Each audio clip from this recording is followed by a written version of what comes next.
Hello dear all, in this lecture we will study the mode of heat transfer as radiation. ये एक last mode है जो हमें सीखना है. कन्वेक्शन के बारे में कोई मैथमेटिकल एनालिसिस नहीं करना, सिर्फ कंडक्शन और रेडिएशंस के बारे में हमें पढ़ना है. कन्वेक्शन के बारे में नहीं पढ़ेंगे क्योंकि उसमें material as a whole, medium का ही मटेरियल मूव करने लग जाता है. रेडिएशन जो मोड ऑफ हीट ट्रांसफ़र है उसको अगर आप छोटे से एग्जांपल से समझना चाहो तो आप समझ सकते हो. वैसे मैंने पहले भी बताया आपको कि सन की जो रेज़ है वहाँ से हीट आपके अर्थ सरफेस पे पहुँच जाता है, आप तक पहुँच जाता है, और बीच में रास्ते में कोई भी मीडियम नहीं है, पूरे वैक्यूम ही था, तो हीट वहाँ से आपके पास पहुँच जाता है बिना किसी मीडियम के. और एक एग्जांपल, अगर एक बॉन फायर है, आग लगा हुआ है ऐसे, या तो आप हीटर ऑन करके रखे हुए हो थोड़े दूर पर, तो वहाँ से जो हीट आप तक पहुँचता है उसमें भी कोई मीडियम नहीं है. ऑल्दो थोड़ा सा एयर मॉलिक्यूल है जो गर्म होकर वो कन्वेक्शन बन सकता है, बट वो लाइट होने के कारण वो ऊपर उड़ जाता है, लेकिन आपका बिल्कुल ऐसे हॉरिजॉन्टल डायरेक्शन में हीट ट्रांसफ़र होता है. इस मोड ऑफ हीट ट्रांसफ़र को क्या बोलते हैं? रेडिएशन. अब ये होता कैसे है? कौन है जो ये हीट को कम्युनिकेट कर रहा है फ्रॉम सोर्स टू डेस्टिनेशन? तो वो है इलेक्ट्रोमैग्नेटिक वेव, EM वेव. ठीक है, तो रेडिएशंस अगर, this is the mode of heat transfer, mode of heat transfer which do not require any medium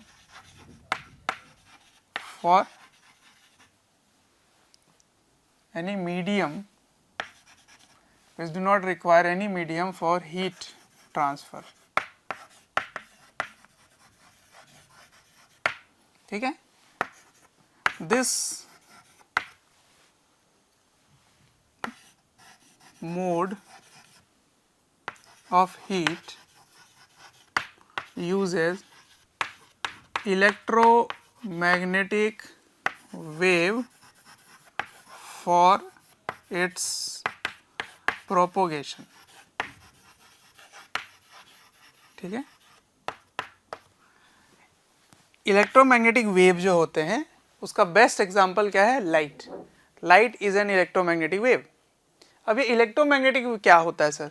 ये मेरे दिमाग में डाउट आ रहा है.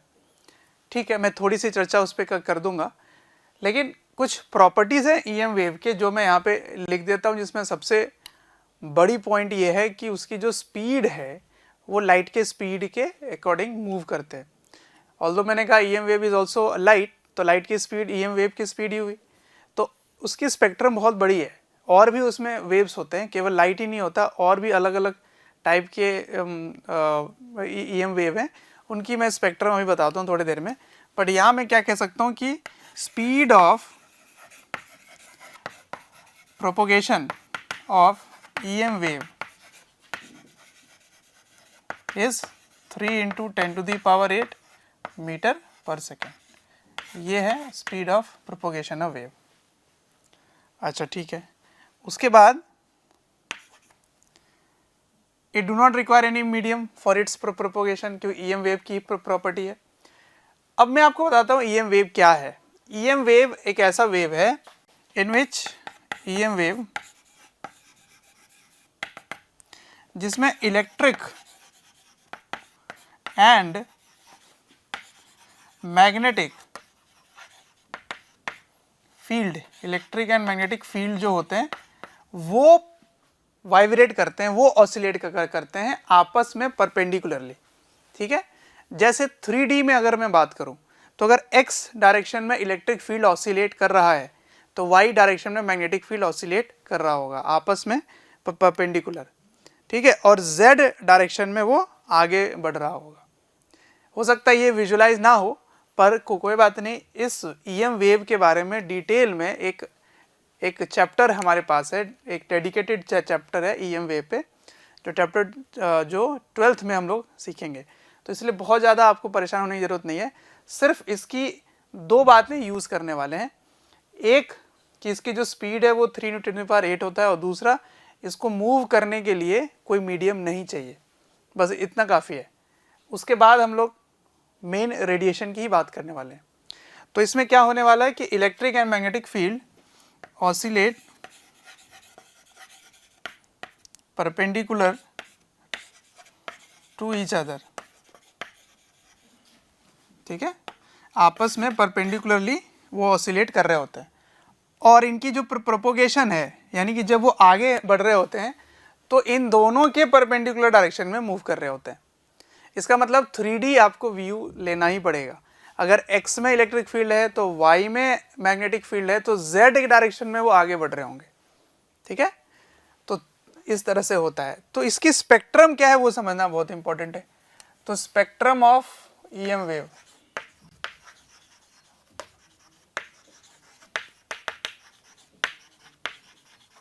स्पेक्ट्रम ये कहाँ से कहाँ तक शुरू होता है, उसकी कितने उसकी रेंज है, कहाँ से कहाँ तक आप समझोगे कि कौन कौन से EM वेव हो सकते हैं। तो इनका कुछ इस तरह से है, कॉस्मिक वेव, ठीक है, गामा वेव,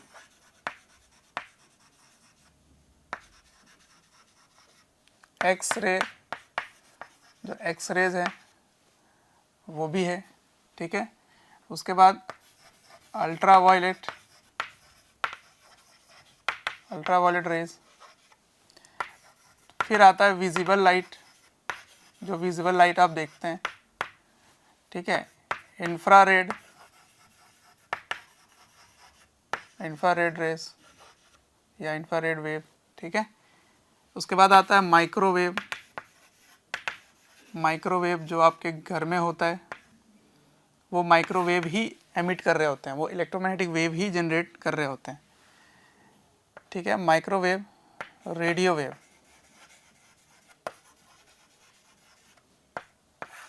इतने सारे हैं, इनको याद करने की ज़रूरत नहीं है, उस चैप्टर में याद आपको कराया जाएगा, उसकी फ्रीक्वेंसी बताया जाएगा, वेवलेंथ बताया जाएगा, कहाँ से कहाँ तक इसकी रेंज होती है, ये सब कुछ बताया जाएगा आपको।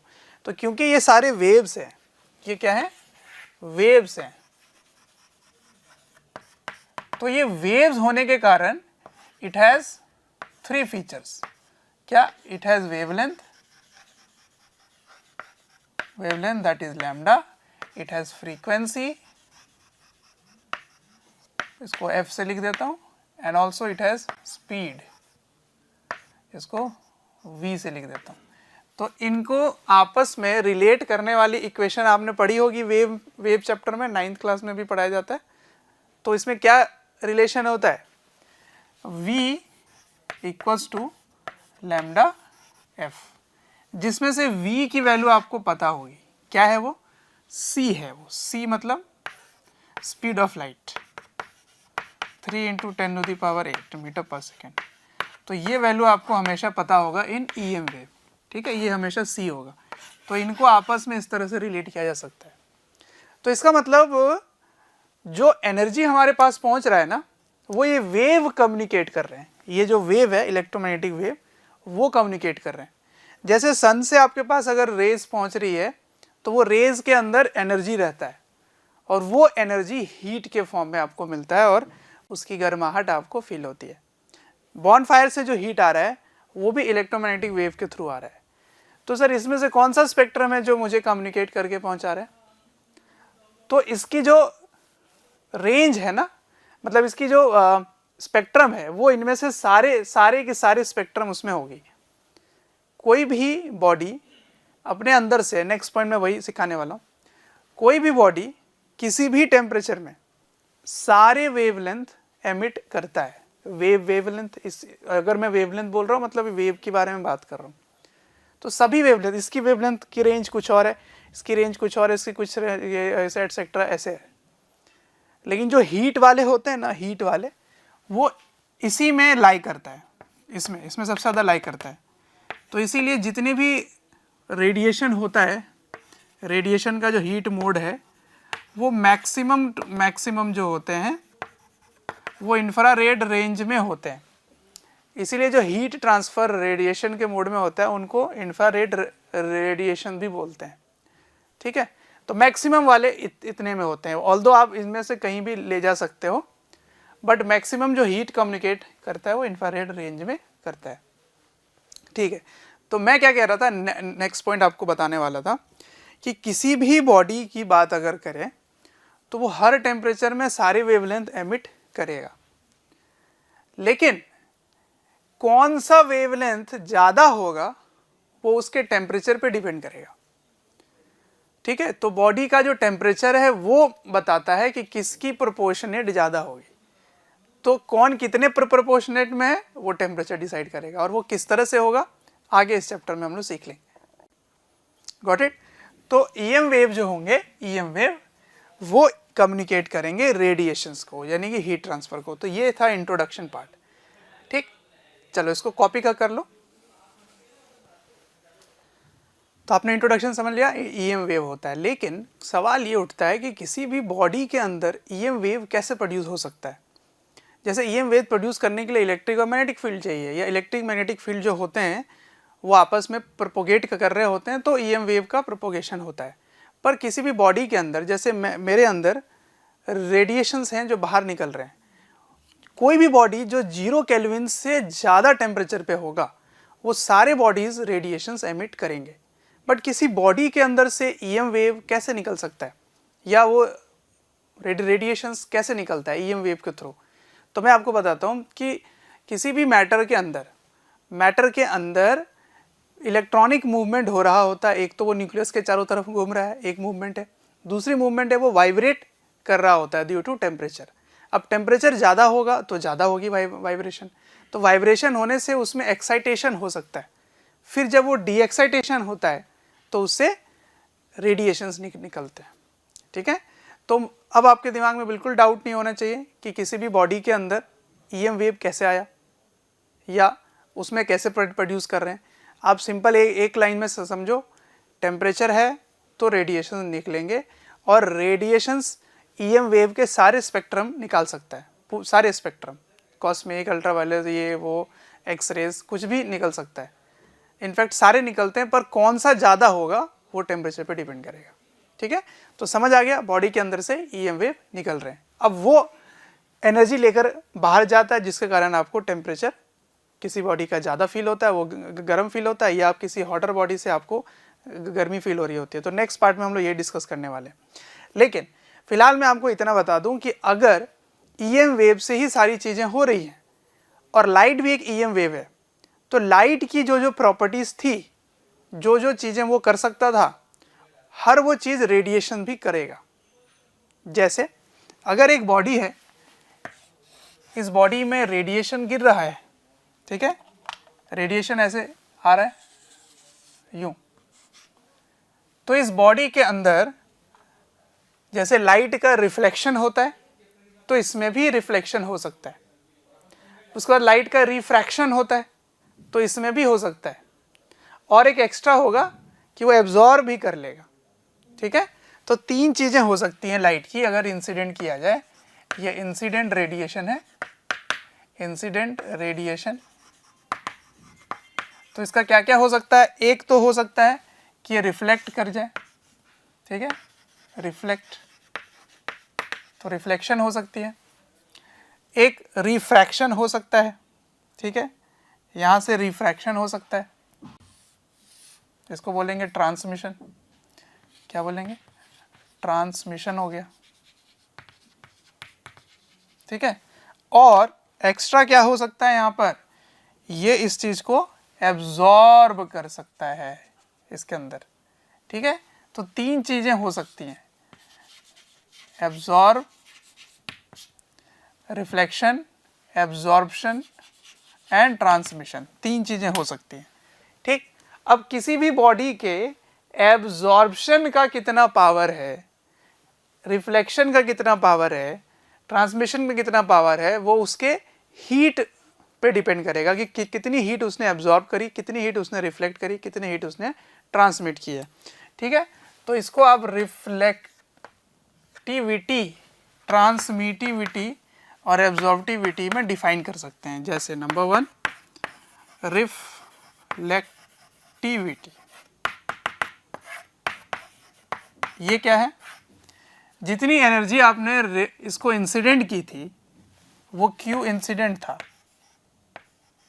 ठीक है, और वो कितनी हीट उसने रिफ्लेक्ट की है, QR ले लेते हैं इसको, QT इसको ले लेते हैं और QA ले लेते हैं, तो QR उसने रिफ्लेक्ट किया, तो इसका जो रेशियो होगा उसको क्या बोलेंगे, या तो रिफ्लेक्टिविटी बोलेंगे या रिफ्लेक्टिव पावर बोलेंगे, ठीक है, कितना वो रिफ्लेक्ट कर रहा है। ऑल्दो पावर लिखा है पर यहाँ कोई भी रेट से लेना देना नहीं है, ये इसके एब्जॉर्प्शन और एमिशन और रिफ्लेक्शन के हीट के फ्रैक्शन को ही बताएगा, तो ये बिल्कुल डायमेंशनलेस और यूनिटलेस क्वांटिटीज हैं, ठीक है।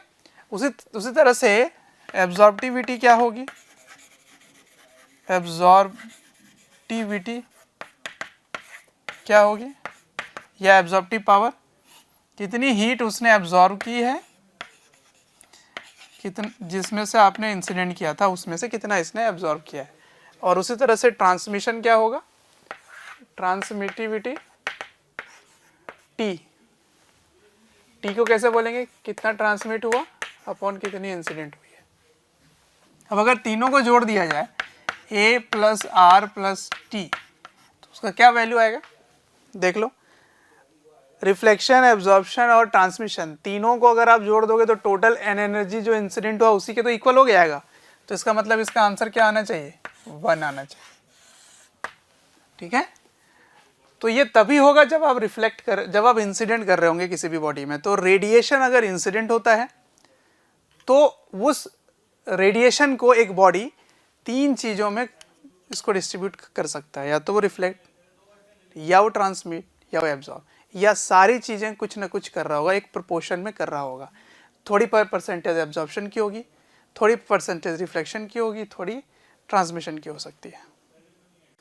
तो देखो, अगर एक बॉडी में एब्जॉर्प्शन, रिफ्लेक्शन, ट्रांसमिशन हो रहे हैं तो उनका तीनों का सम 1 होगा, ठीक है। लेकिन एक बॉडी ऐसा भी हो सकता है जिसमें आप जो भी चीज़ें इंसिडेंट करो वो सारा का सारा एब्जॉर्ब कर ले, आप इंसिडेंट कर रहे हो और सारा का सारा एब्जॉर्ब कर ले, उस बॉडी का एक स्पेशल नाम होगा और वो नाम है ब्लैक बॉडी। तो what is a black body, a body which absorbs all the radiation incident on it, ठीक है, a body which absorbs all radiations incident on it, ठीक है। तो बताइए उसकी R की वैल्यू क्या होगी, 0, T की वैल्यू क्या होगी, 0, तो इसका मतलब A की वैल्यू क्या हो गई, 1, ठीक है। तो ब्लैक बॉडी के लिए A इक्वल्स टू 1 होता है, मतलब सारे के सारे एब्जॉर्प्टिव वैल्यू 1 हो जाएगी, एब्जॉर्प्टिव पावर जो होगा उसका 1 हो जाएगा, तो सारे जो भी रेडिएशन इसमें इंसिडेंट कर रहे हैं वो एब्जॉर्ब कर लेगा। तो क्वेश्चन ये आता है दिमाग में कि सर ब्लैक बॉडी क्या देखने में ब्लैक होगा, बिल्कुल हो सकता है, मैं क्यों बोल रहा हूँ थोड़ी देर में समझ में आ जाएगा आपको। देखिए, 2 बातें जिसको समझना बहुत इंपॉर्टेंट है कि किसी भी बॉडी का कोई भी कलर किस तरह से देखते हैं, तो उस बॉडी का कलर जो रेडिएशंस या जो लाइट वहाँ से निकल रहा है वो आपके आंखों में पहुँचे, वो वेवलेंथ या फ्रीक्वेंसी से डिसाइड करते हैं कि उसकी कलर क्या है। जैसे एक बॉडी जब ब्लैक कलर दिखाई देता है, इसका क्या मतलब है, जितनी भी लाइट उसमें इंसिडेंट हो रही है वो सारा का सारा एब्जॉर्ब कर ले रहा है, तभी वो ब्लैक देखने में है। तो अगर वो सारा इसके लिए कह रहा हूं मैं, ब्लैक बॉडी के लिए कह रहा हूं, अगर एक ब्लैक बॉडी सारी चीजें एब्जॉर्ब कर ले रहा है तो फिर तो वो विजिबल लाइट भी एब्जॉर्ब कर लेगा, सारे अगर वो एब्जॉर्ब कर लेगा तो वो ब्लैक कलर तो दिखाई देगा ही देगा, ठीक है। तो ये बात बिल्कुल ट्रू है कि एक ब्लैक बॉडी देखने में ब्लैक हो सकता है, लेकिन हर वो ब्लैक में देखने वाला बॉडी परफेक्टली ब्लैक बॉडी हो, क्या ये बात ट्रू होगा? सोचो मैं क्या कह रहा हूं कि हर वो बॉडी जो देखने में ब्लैक हो, क्या वो ब्लैक बॉडी कहलाएगा? Answer is no. सब हो ऐसा ज़रूरी नहीं है, क्योंकि लॉजिक से समझिए, एक ब्लैक कलर तभी दिखाई दे रहा था जब विजिबल लाइट वो एब्जॉर्ब कर रहा था। तो ऐसा भी हो सकता है कि वो एक्सरे एब्जॉर्ब ना कर रहा हो, अल्ट्रावायलेट रेज एब्जॉर्ब ना कर रहा हो, कॉस्मिक रेड एब्जॉर्ब नहीं कर रहा हो, तो फिर वो ब्लैक बॉडी नहीं होगा। तो ब्लैक बॉडी उसे बोलेंगे जो सारी स्पेक्ट्रम वो एब्जॉर्ब कर ले, जितने भी आप उस पर इंसिडेंट कर रहे हो सारे स्पेक्ट्रम एब्जॉर्ब कर ले, तभी वो क्या कहलाएगा, ब्लैक बॉडी कहलाएगा। लेकिन एक ब्लैक कलर का जो बॉडी है वो ब्लैक देखने में इसीलिए है क्योंकि वो केवल विजिबल लाइट को एब्जॉर्ब कर रहा है। तो ऐसा जरूरी नहीं है कि वो अल्ट्रावायलेट को भी एब्जॉर्ब कर रहा हो, या एक्सरे को भी एब्जॉर्ब कर रहा हो, या इंफ्रारेड को भी एब्जॉर्ब कर रहा हो, है ना। तो इसीलिए ये पॉइंट आपको दिमाग में क्लियर होना चाहिए कि ब्लैक बॉडी देखने में ब्लैक हो सकता है। जैसे सन है, सन को हम लोग मानते हैं परफेक्टली ब्लैक बॉडी के लिए, है ना, वो ब्लैक बॉडी माना जाता है क्योंकि उसमें अगर आप कोई भी चीज़ इंसिडेंट करेंगे, कोई भी अगर आप रेडिएशन इंसिडेंट करेंगे तो वो सारा एब्जॉर्ब ही कर लेगा, या उल्टा भी होगा। अभी मैं आपको एक लॉ पढ़ाऊंगा, समझ में आ जाएगा कि एब्जॉर्प्शन और एमिशन आपस में इंटरलिंक्ड है। तो मैं एमिशन अभी नेक्स्ट शुरू करने वाला हूँ, तो उससे वो प्रूव हो जाएगा कि सन को ब्लैक बॉडी ट्रीट किया जाता है, ठीक है, स्टार्स को ब्लैक बॉडी ट्रीट किया जाता है। खैर एनीवेज, तो ब्लैक बॉडी जो हमारे पास है वो एक्चुअली में आप 100% ब्लैक बॉडी नहीं बना सकते, कुछ ना कुछ जरूर वो एब्जॉर्ब, कुछ रिफ्लेक्ट कर रहा हो, कुछ ट्रांसमिट जरूर कर रहा होगा। 100% ब्लैक बॉडी अचीव करना मुश्किल है। फिर भी कुछ ऐसे हैं जिनको close to black body treat किया जा सकता है। जैसे एग्जांपल है कि लैम्प ब्लैक, जो लैम्प ब्लैक है वो, या कार्बन ब्लैक भी इसको बोलते हैं, इनको आप ब्लैक बॉडी की तरह ट्रीट कर सकते हो। एक कैविटी होता है जिसको फ्रेज कैविटी भी बोलते हैं। देखो वो क्या होता है, ऐसा बनाया जाता है कैविटी जिसमें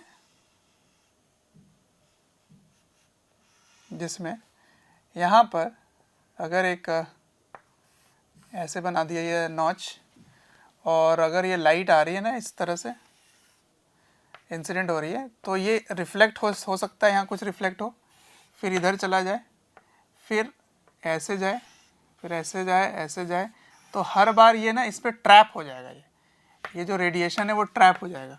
तो जितने बार इंसिडेंट हो रहा है जहाँ पर भी हो सकता है कुछ थोड़ा थोड़ा एब्जॉर्ब वो कर ले, तो एब्जॉर्ब करते करते करते करते मल्टीपल रिफ्लेक्शन के बाद सारे रेडिएशन एब्जॉर्ब हो जाएंगे।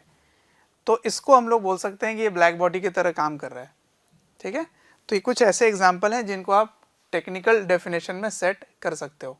तो ब्लैक बॉडी क्या होता है, वो बॉडी जिसमें सारे रेडिएशंस एब्जॉर्ब हो जाते हैं, ठीक है। जो बॉडी ब्लैक बॉडी नहीं है उनको आप टेक्निकली एक टर्म बोलेंगे ग्रे बॉडी। तो what is a grey body? A grey body whose absorptive power is less than 1, simple। तो all body which are not black body are gray body, ठीक है ना। तो ये perfectly black body होंगे जिनका A = 1 होगा और A < 1 होगा, वो ग्रे बॉडी होंगे। मतलब इसमें क्या क्या हो रहा होगा, ट्रांसमिशन भी हो रहा होगा या रिफ्लेक्शन भी हो रहा होगा, ठीक है। तो ग्रे बॉडी ही जनरल बॉडीज जितने भी होते हैं वो ग्रे बॉडीज ही होते हैं, बट ब्लैक बॉडी भी थ्योरेटिकली एक्सप्लेन करने के लिए इसको डिफाइन किया जाता है, ठीक है। तो ऐसा हम लोग मान सकते हैं कि ब्लैक बॉडी सारे रेडिएशन एब्जॉर्ब कर लेगा, ठीक। तो ये कुछ डेफिनेशन है जिनको आपको पता होना चाहिए। मैं एक बार फिर से इस चीज़ को हाईलाइट कर देता हूँ कि एब्जॉर्प्शन, रिफ्लेक्शन और ट्रांसमिशन तभी होंगे जब आप इंसिडेंट करेंगे रेडिएशंस, अपने आप बॉडी से नहीं होने वाला। जब तक आप इंसिडेंट नहीं करेंगे एब्जॉर्प्शन नहीं होगी, इंसिडेंट नहीं करेंगे रिफ्लेक्शन नहीं होगी। लेकिन there is a fourth mode of या fourth process of radiation which is called emission। emission के लिए बॉडी में कुछ इंसिडेंट करने की जरूरत नहीं है, उसको पढ़ते हैं। चलिए एक प्रोसेस और है रेडिएशन में जो है एमिशन। क्या है वो? एमिशन, एमिशन प्रोसेस, ठीक है। इसको स्टीफेंस ने स्टडी किया और उसने एक्सपेरिमेंटल मेथड से एक फॉर्मूला डिराइव किया कि किस रेट से एक बॉडी एमिट कर सकता है रेडिएशंस। ठीक है, तो देखिए ये एक बॉडी है, ये एक बॉडी है, इससे रेडिएशन एमिट कितना हो रहा है उसकी एक मैथमेटिकल वैल्यू इसने बताई। ठीक, तो इस बॉडी का टेम्परेचर T केल्विन होना चाहिए और इसकी एरिया A होनी चाहिए। तो उसने कहा कि अगर Q is the rate of emission, ठीक है, रेट ऑफ एमिशन, तो इसका मतलब ये किस में होगा, इन जूल पर सेकेंड, क्योंकि रेट है, या फिर वॉट भी बोल सकते हो। तो उसने कहा जो रेट ऑफ एमिशन होगा ना किसी भी बॉडी से, that is directly proportional to exposed area. कौन सा एरिया, एक्सपोज्ड एरिया। ठीक है, कितना एरिया एक्सपोज है, टोटल सरफेस एरिया की बात नहीं हो रही है या टोटल एरिया की बात नहीं हो रही है, सरफेस वाला पोर्शन कितना एक्सपोज है उसकी बात हो रही है। ठीक है, और also it is directly proportional to the temperature power 4। ठीक है, ये एब्सोल्यूट टेम्परेचर होगा, absolute temperature that is in kelvin. ये बहुत इंपॉर्टेंट है, इसको अब आप डिग्री सेल्सियस में नहीं ले सकते, कारण ये डिफरेंस नहीं है। अभी तक मैं कह रहा था केल्विन बोलो या डिग्री सेल्सियस बोलो, बात बराबर है, क्योंकि मैंने कैलोरीमेट्री में या हीट ट्रांसफर में डेल्टा टी की बात की थी। डेल्टा टी, चाहे आप रेट ऑफ हीट ट्रांसफर की बात करो कंडक्शन में, उसमें भी डेल्टा टी आता है, या आप कैलोरीमेट्री की बात करो एमएस डेल्टा टी, उसमें भी डेल्टा टी आता है, टेम्परेचर डिफरेंस आता है। तो चाहे आप डिग्री सेल्सियस में डिफरेंस लें या केल्विन में डिफरेंस लें, सेम ही आता था। बट अब आपको यहाँ पर वो आज़ादी नहीं मिलेगी, क्योंकि ये एब्सोल्यूट टेम्परेचर है, इसमें कोई डिफरेंस की बात नहीं हो रही है। ठीक है, तो इसलिए it has to be in kelvin. अगर डिग्री सेल्सियस में convert it to kelvin and then you put the power 4 to it. ठीक है, तो सबसे पहले स्टीफन ने क्या स्टडी किया, for a black body study किया उसने, फॉर ब्लैक बॉडी। तो फॉर ब्लैक बॉडी उसने कहा कि रेट ऑफ एमिशन जो होगी वो ऐसे होगा। तो इसको इक्वल करने के लिए एक कांस्टेंट से मल्टीप्लाई किया गया, तो वो कहलाता है स्टीफेंस कांस्टेंट।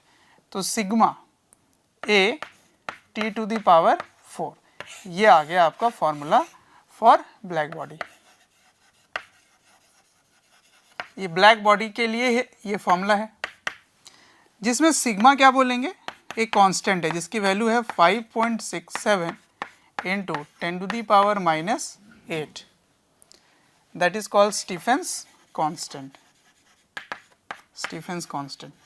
अब इस कांस्टेंट की यूनिट भी होगी, क्या यूनिट होगी सोचो, इसकी यूनिट क्या है, वॉट, इसकी यूनिट क्या है, केल्विन के पावर में 4, और इसकी यूनिट क्या है, मीटर स्क्वायर। तो ये दोनों जाके इधर डिवाइड हो जाएंगे, तो इसकी यूनिट क्या हो जाएगी, वॉट पर मीटर स्क्वायर, केल्विन के पावर में -4, ये इसकी यूनिट हो जाएगी। ठीक है, तो डायमेंशन भी बता दो, डायमेंशन क्या आने वाला है, dimension of Stefan's constant. Stefan's constant की डायमेंशन क्या होगी बच्चों, बताइए, मैं आपको देता हूं 2 मिनट का टाइम, बताओ क्या आएगा। देखो ये आएगा m t to the power -3 into kelvin के पावर में -4, ये आने वाला है। निकाल लिया था आपने। देखिए यहाँ से क्या आएगा, वॉट है, वॉट यानी कि जूल पर सेकेंड है, तो जूल को कैसे लिखेंगे, mL²T-2, पर सेकेंड है तो एक -3 आ जाएगा, और साथ ही साथ इसमें एक लेंथ वाला L के पावर में -2 आ रहा है, तो ml के पावर में +2 और ml के पावर में -2, वो दोनों कैंसिल हो जाएंगे, तो कैंसिल होने के बाद ये आ जाएगा।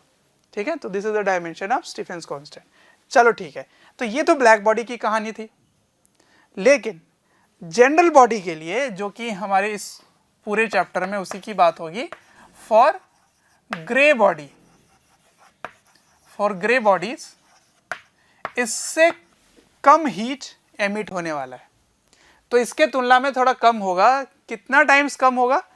तो there is a constant E times sigma A T to the power 4. What is this E?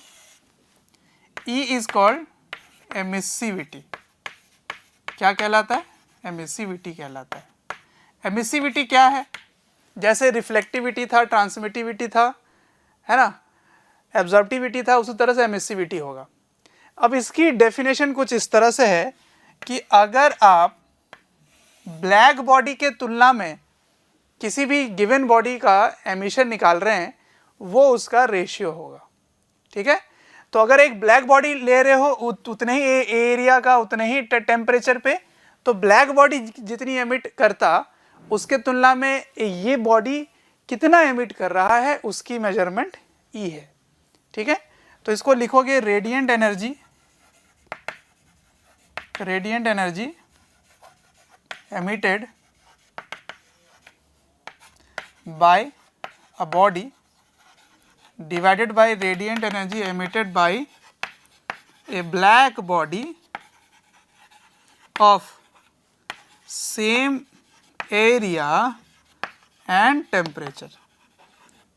Same area और टेम्परेचर होना इंपॉर्टेंट है, उसके तुलना में उस बॉडी की कितनी रेडिएंट एनर्जी निकल रही है वो उसका काउंट होगा। जैसे फॉर एग्जांपल अगर E इक्वल्स टू 0.2 है, इसका क्या मतलब हुआ?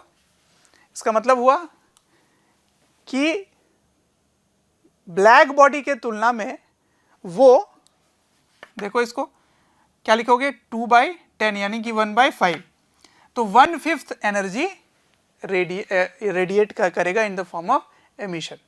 ठीक है, या 0.2 टाइम्स एनर्जी एमिट करेगा in the form of radiation.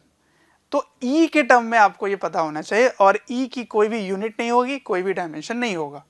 ठीक, तो ये बात हो गई स्टीफेंस कांस्टेंट की। तो स्टीफन ने क्या स्टडी किया कि कोई भी बॉडी अगर T टेम्परेचर पे है, T केल्विन पर है, और उसकी एरिया एक्सपोज A है, तो एमिशन का जो रेट है वो डिपेंड करेगा कितना एरिया आपने एक्सपोज कर रखा है, और टेम्परेचर के पावर में 4 के डिपेंड करेगा। ये सब इसकी डायमेंशनल एनालिसिस या एक्सपेरिमेंट के थ्रू उसने डिराइव किया था ये सारी चीज़, तो इसकी डेरिवेशन हमारे लिए नहीं है। ठीक है, उसने एक्सपेरिमेंट से इसको इस्टेब्लिश किया। तो फॉर्मूला समझ में आ गया। अब आगे का डिस्कशन हम लोग करने वाले हैं। तो इस क्यू में ध्यान रखना कि ये रेट है, ठीक है ना, तो मैंने यहाँ लिख दिया इन जूल पर सेकेंड या वॉट, तो नोट डाउन कर लो उसको। देखिए कुछ पॉइंट हैं जो एमिसिविटी पर इंपॉर्टेंट है हाईलाइट करना। पहली चीज़ तो आप समझ गए होंगे कि E जो है वो 1 होता है फॉर ब्लैक बॉडी, ये चीज़ तो ठीक है, अंडरस्टूड है। दूसरे पॉइंट समझ लीजिए कि E इज सरफेस फिनोमेना। क्या है? सरफेस फिनोमेना है। ठीक है, तो E जो होता है वो मटेरियल पे डिपेंड नहीं करता, वो सरफेस पे डिपेंड करता है। तो इसका मतलब E does not depend on types of material. ये थोड़ा इंपॉर्टेंट है, समझ लेना। It is a surface phenomena, surface phenomena. ठीक है, तो सरफेस फिनोमेना होने का मतलब क्या है कि जितनी एक्सपोज एरिया ज़्यादा होगी उतनी ज़्यादा एमिशन होगी। तो अगर एक डल सरफेस है और रफ सरफेस है तो उसमें खुरदरा ज़्यादा होने से एक्सपोज एरिया ज़्यादा में मिलेगा। और अगर एक स्मूथ सरफेस है, पॉलिश्ड है, तो आप क्या कर रहे हो, उसके जो अनइवननेस है वो कम से कम कर रहे हो, तो जो एक्सपोज पार्ट है वो कम आएगा, तो उसकी एमिसिविटी कम होगी। पर जो डल होगा, रफ होगा, उसकी एमिसिविटी ज़्यादा होगी। ठीक है, तो emissivity E is more for dull, ठीक है, rough and black body. Black body की बात कर रहे हैं, ठीक है, तो एमिसिविटी ज़्यादा होगी उसकी, डल हो रफ हो इस बॉडी की, and E is less for shiny smooth white body. ठीक है, वाइट मतलब ग्रे, ग्रे मतलब ये कलर की बात नहीं हो रही है, ग्रे बॉडी की बात हो रही है। ठीक है, तो जितनी ज़्यादा एक बॉडी रफ होगी उतना ही ज़्यादा उसकी एमिसिविटी होगी। ठीक है, तो उतना ही ज़्यादा वो एमिशन करेगा, तो उतना ही अच्छे से वो ठंडा भी होना शुरू होगा। ठीक, तो इसको आप ऐसे भी समझ सकते हैं कि जैसे गर्मा गर्म समोसे हैं, बिल्कुल तला हुआ, तो उसको आप जल्दी से ठंडा करना चाहते हो तो आप क्या करते हो, उसके टुकड़े कर देते हो और टुकड़े करके आप फैला देते हो, तो ज़्यादा एरिया एक्सपोज हुआ रहता है। अंदर का जो मसाला है, जो आलू वगैरह है, वो जितना ज़्यादा एक्सपोज रहेगा उतने ही ज़्यादा वो एमिशन करेगा, और एमिशन अगर वो करेगा तो जल्दी वो ठंडा भी होगा। तो खैर कूलिंग की बात हम लोग लास्ट टॉपिक में करने ही वाले हैं, पर मैं समझाना चाहता हूँ ये एमिशन है वो एरिया पे क्यों डिपेंड कर रहा है या एक्सपोज एरिया क्या है, ये मैं आपको समझाना चाहता हूँ। और जितनी ज़्यादा एक बॉडी गर्म होगी, जितना ज़्यादा टेम्परेचर होगा उतना ज़्यादा वो एमिट भी करेगा। ठीक है, तो इसीलिए कोई भी गर्म चीज़ को आप फैलाना चाहते हो, जितना ज़्यादा फैला रहेगा उतने ही जल्दी वो कूलिंग करेगा। ठीक है, जैसे आप अगर सूप वगैरह कभी पिए तो जितना ज़्यादा आप उसको फैला देंगे, एक चौड़े से बर्तन में ले लोगे, वो जल्दी ठंडा हो जाएगा। पर अगर आप ट्रंकेटेड में रखो तो नीचे वाला पोर्शन ज़्यादा देर तक वो गर्म रहता है, क्योंकि एक्सपोज पार्ट कम हो जाता है। तो जितना कम एक्सपोजर होगी उतनी ही कम एमिशन होगी। ठीक है, तो ये कुछ बात हो गई एमिसिविटी की। तो एमिशन में आगे बढ़ने से पहले एक लॉ है किरचॉफ्स का, वो समझ लेते हैं। उसने क्या कहा कि एक बॉडी जो एब्जॉर्ब ज़्यादा कर रही है, एमिट भी वो ज़्यादा करेगी। ठीक है, मतलब a body which absorbs more also emits more, a body which absorbs more also emits more. ठीक है, मतलब मैथमेटिकली अगर इसकी बात करें, मैथमेटिकली बोल सकते हैं कि एब्जॉर्प्टिव पावर और एमिसिव पावर किसी भी बॉडी का सेम होता है। ठीक है, और अगर डिटेल में बात करें तो अगर एक बॉडी किसी रेडिएशन की एक पर्टिकुलर वेवलेंथ को एब्जॉर्ब कर रहा है तो एमिशन के दौरान भी वो वही वेवलेंथ एमिट करेगा। ठीक है, तो इसको अगर आप कंप्लीट बोलें तो जो वेवलेंथ एब्जॉर्ब हो रही है वही वेवलेंथ एमिट हो रही होगी, तो एक्चुअली में ये होना चाहिए। ठीक है, इसीलिए ब्लैक बॉडी के लिए ए और ई दोनों 1 होते हैं। ठीक है, फॉर ब्लैक बॉडी, ये भी सही बैठ रहा है यहाँ पर। ठीक है, ये बात है। अब इसको एक लॉजिक से मैं आपको प्रूव करके बता सकता हूँ कि हाँ ये बात उसने सही कही थी। देखिए, अगर एक आइडेंटिकल बॉडी में लेता हूँ, यहाँ पर एक ब्लैक बॉडी ले लेता हूँ और एक ग्रे बॉडी ले लेता हूँ। ठीक है, this is a black body and this is a grey body, दोनों आइडेंटिकल हैं। आइडेंटिकल का मतलब इसका जो शेप और जो मटेरियल है वो सेम है। ठीक, अब अगर इसको एक क्लोज वेसल में रख दें, इंसुलेटेड जैसा ही है बाहर से हर जगह से, तो अल्टीमेटली दोनों जो होंगे वो उनकी फाइनल टेम्परेचर जो होगी वो रूम टेम्परेचर के बराबर हो जाएगी।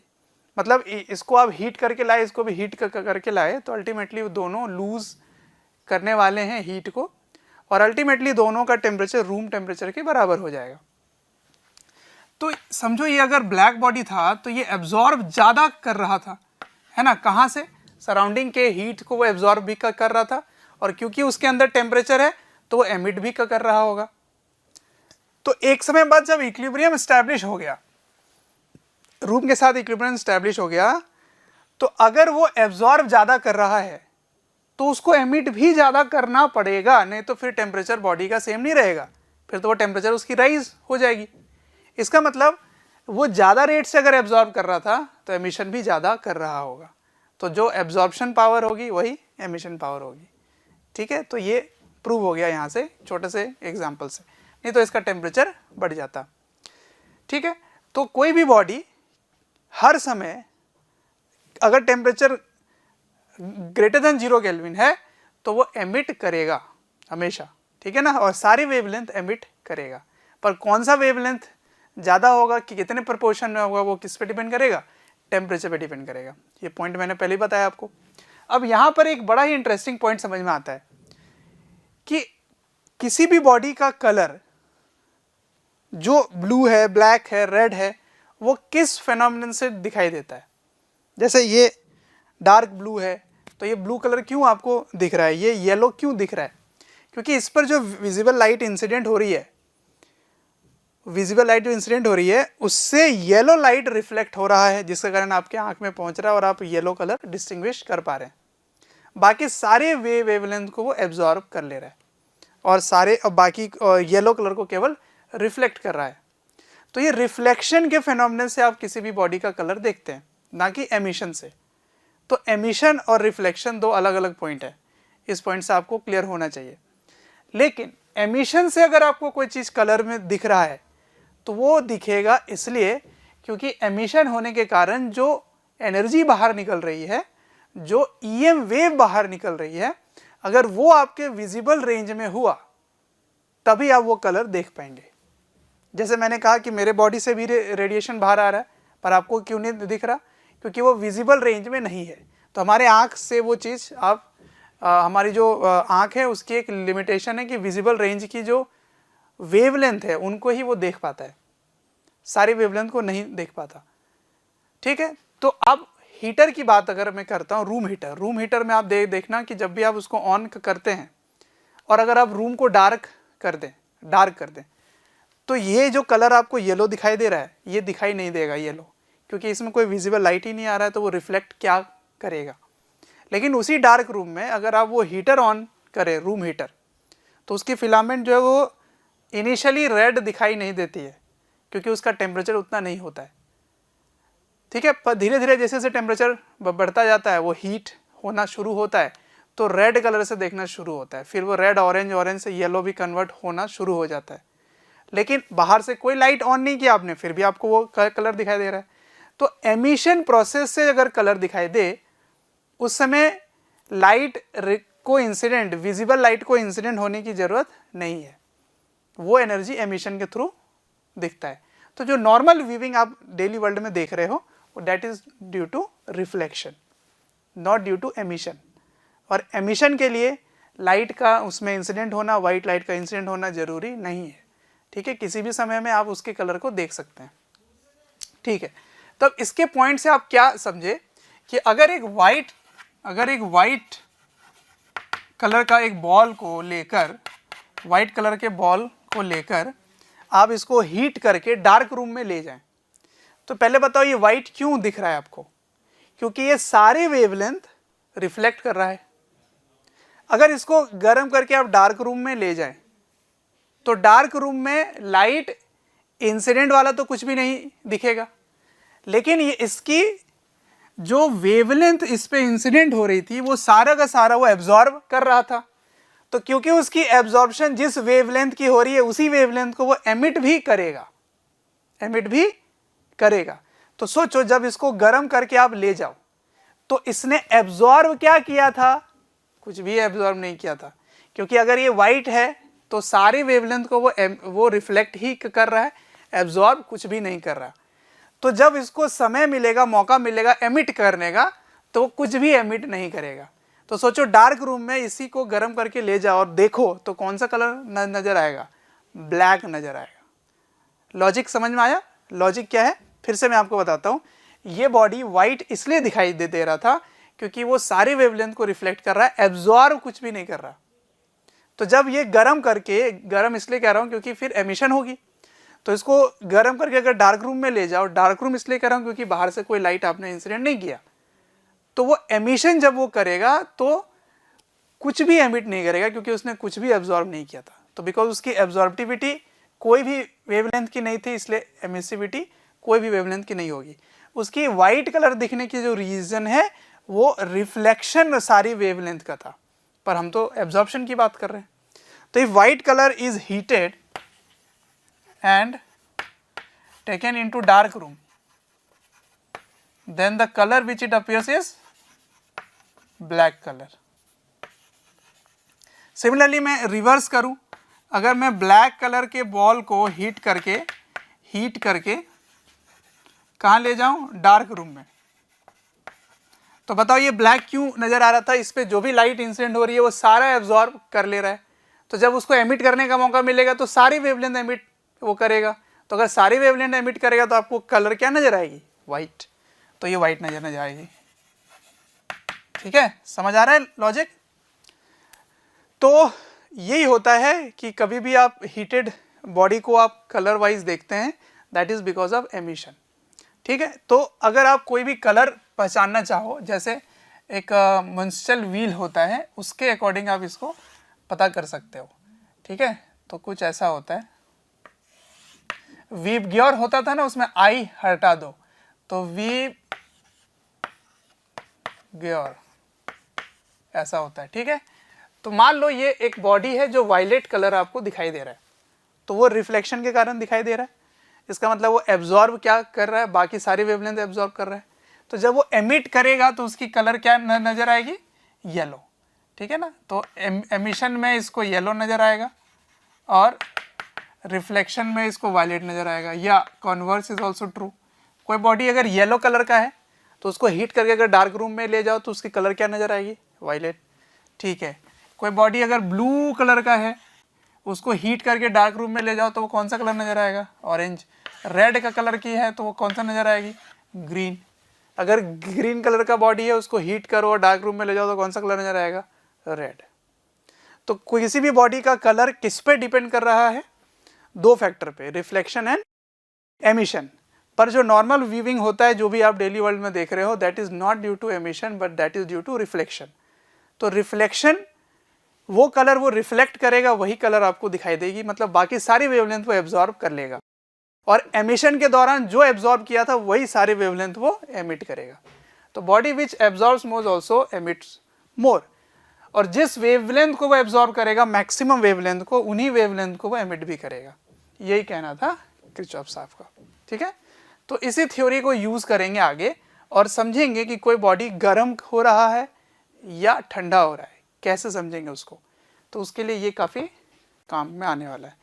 तो the next part which will study is Prevost's theory of heat exchange. ठीक है, नोट डाउन। एक क्वेश्चन कर लेते हैं ताकि थोड़ा सा फील आ जाए स्टीफेंस लॉ जो है उस पर। ठीक है, देखिए क्वेश्चन लेते हैं कि एक बॉडी है, a body whose temperature is changed from 0 degree Celsius to 273 degree Celsius. Then find the ratio of rate of cooling. ठीक है, ये बताना है कि क्या होगा, या ये बताना है कितना टाइम्स रेट कूलिंग, नहीं सॉरी इसको आप चेंज कर लीजिए, rate of emission, rate of emission बताना है। ठीक है, तो रेट ऑफ एमिशन का क्या रेशियो होगा, या और नया बताओ कि कितना टाइम्स अब रेट ऑफ एमिशन हो जाएगा। ठीक है, ये बताना है आपको। तो बॉडी का टेम्परेचर कहाँ से कहाँ चेंज हो रहा है, 0 से 273 हो रहा है। तो देखो इस बॉडी की सब कुछ सेम ही रहेगी, देखो एरिया वही रहेगी क्योंकि बॉडी वही है। ठीक है, तो रेट ऑफ एमिशन क्या होता है, रेट ऑफ एमिशन मैंने स्मॉल क्यू से लिखा था, ये जूल पर सेकेंड में, ये रेट ही है, समझे, रेट है ये।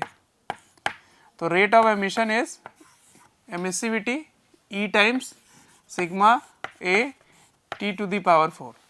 तो देखो मटेरियल चेंज नहीं हो रहा, तो उसका सरफेस भी चेंज नहीं हो रहा, सेम ही है बॉडी, मतलब तो ई भी सेम है, ए भी सेम है, सब कुछ सेम है। तो आप रेट को क्या लिखोगे, रेट जो आपका रेट आ रहा है that is directly proportional to temperature के पावर में 4। तो देखो 0 डिग्री सेल्सियस से 273 हो रहा है, तो सबसे पहले इसको केल्विन में कन्वर्ट करना पड़ेगा। तो rate 1 by rate 2 is equal to 273, है ना, 0 plus 273 by 273 plus 273 whole to the power 4। ठीक है, तो इसको सॉल्व करोगे तो क्या आ जाएगा 273 by 2 times 273 whole to the power 4। ये कैंसिल हो गया। तो रेट क्या आ रहा है, रेट का रेशियो क्या आ रहा है 1 बाई 2 टू द पावर 4। तो रेशियो क्या आ गया 1/16। तो 1/16 is the rate of emission. ठीक है, तो ध्यान क्या रखना था आपको कि टेम्परेचर जो है ना उसको केल्विन में ही लाना होगा, क्योंकि यहाँ पे डिफरेंस नहीं है, तो इसलिए डिग्री सेल्सियस में हम नहीं रख सकते। ठीक है, वैसे और भी क्वेश्चन करेंगे इस टॉपिक पे, तो पहले मैं जितने भी थ्योरी है उनको कंप्लीट आपको बता देता हूँ इस पे। ठीक है, फिर क्वेश्चन को मिक्स करके मैं पूछूंगा आपसे। चलिए नेक्स्ट टॉपिक पढ़ते हैं। नेक्स्ट है प्रीवोट्स थ्योरी ऑफ एक्सचेंज। ये प्रीवोट्स ने क्या काम किया था वो मैं आपको समझाता हूँ। देखिए ये जो बात है ना, ये बिल्कुल आपको पूरे टाइम दिमाग में रखना है कि अगर कोई भी बॉडी है जिसका टेम्परेचर बॉडी का अगर T है ना, T है, और सराउंडिंग में रखा हुआ है, सराउंडिंग का टेम्परेचर ले लेते हैं T0। T0 is the temperature of surrounding, temperature of surrounding, और T क्या है temperature of body, temperature of body, temperature of surrounding. ठीक है, तो आपको ये बिल्कुल क्लियर कर लेना है दिमाग में कि कोई भी बॉडी अगर 0 केल्विन के ऊपर है, 0 केल्विन के ऊपर, तो वो अपने अंदर से एमिशन बाहर निकालेगा। ठीक है, और वो सारे वेवलेंथ निकाल सकता है। अब कौन सा वेवलेंथ कितने प्रोपोर्शन में होगा वो टेम्परेचर से डिसाइड करेंगे, ये मैंने आपको शुरू में भी बताया है। तो इस बॉडी से एमिशन निकल रहा है, ये बात समझ में आ गई आपको। ठीक है, तो इससे एमिशन निकल रहा है, ऐसे एमिशन निकल रहा है। अब बाहर का टेम्परेचर T0 है, तो इससे वो एब्जॉर्ब भी कर रहा होगा। ओके, तो एब्जॉर्ब भी कर रहा है, कुछ बाहर से एब्जॉर्ब भी कर रहा है। तो ये दोनों ही प्रोसेस होते रहेंगे, सराउंडिंग से कुछ ना कुछ वो एब्जॉर्ब करेगा और अपने अंदर से कुछ ना कुछ एमिट करेगा। तो अल्टीमेटली जिसकी वैल्यू ज़्यादा होगी वो इस बॉडी पे फाइनल असर डालेगा। जैसे आप खुद भी समझ पा रहे होंगे मैं क्या कहना चाह रहा हूँ कि अगर सराउंडिंग का टेम्परेचर ज़्यादा है किससे, बॉडी के टेम्परेचर से, तो नेट हीट क्या होने वाला है, गेन होने वाला है। ठीक है, अब अगर गेन होगा तो आपको गर्माहट फील होगी, बॉडी जो है वो गर्म होना शुरू हो जाएगा। ठीक है, तो ये कुछ ऐसा है जैसे आप एक बॉनफायर के सामने या हीटर के सामने बैठे हैं, तो वहाँ से हीट उस बॉनफायर से या उस हीटर से एमिट हो रहा होगा जो इस बॉडी में इंसिडेंट हो रहा है, और वो एब्जॉर्प्शन कर रहा होगा। समझ रहे बात को, तो ये एब्जॉर्ब कर रहा है, तो एब्जॉर्प्शन होगी तो नेट हीट गेन होगा, साथ ही साथ वो लूज भी कर रहा है due to by the process of emission. तो एमिशन के प्रोसेस से हीट इस बॉडी से बाहर भी निकल रही है और एब्जॉर्प्शन के प्रोसेस से हीट अंदर भी जा रहा है, बट जिसका टेम्परेचर ज़्यादा होगा वो नेट होने वाला है। उसी तरह से अगर T0 कम है और T ज़्यादा है, मतलब यही बॉडी ज़्यादा टेम्परेचर पर है as compare to surrounding, then net heat is lost. ठीक है, तो हीट लॉस होता है। ऑलराइट, तो प्रीवोट्स ने इसी पर काम किया कि वो एक्सचेंज हो रहा है, थ्योरी ऑफ एक्सचेंज मतलब हीट एनर्जी का एक्सचेंज हो रहा है। ठीक, तो यहां पर एक बहुत ही इंपॉर्टेंट समझना है या एक पॉइंट क्या, कि अगर मैं ये वाला केस ले रहा हूं, ये वाला केस कि बॉडी से नेट हीट लॉस कितना हो रहा है ये मुझे निकालना है। हीट इज लॉस हो रहा है ना, तो कितना लॉस हो रहा है ये पता करते हैं। आइए, तो ठीक है, if body temperature is greater than surrounding temperature, then net heat loss is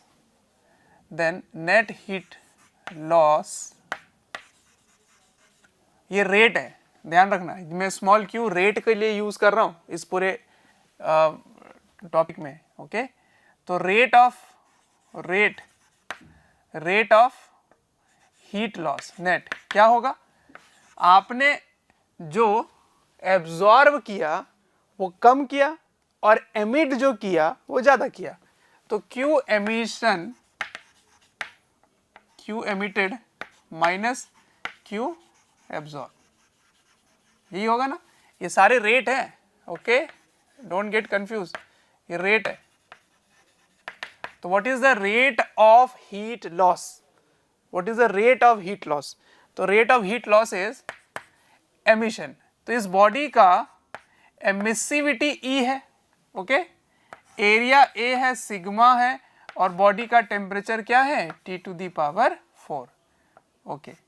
अब एब्जॉर्ब की बात करते हैं, तो एब्जॉर्प्शन जो होगी वो उसके एब्जॉर्बिविटी पे डिपेंड करेगा, बॉडी के एब्जॉर्बिविटी पे, और इसमें जो इंसिडेंट हो रहा है उसका A टाइम्स होगा।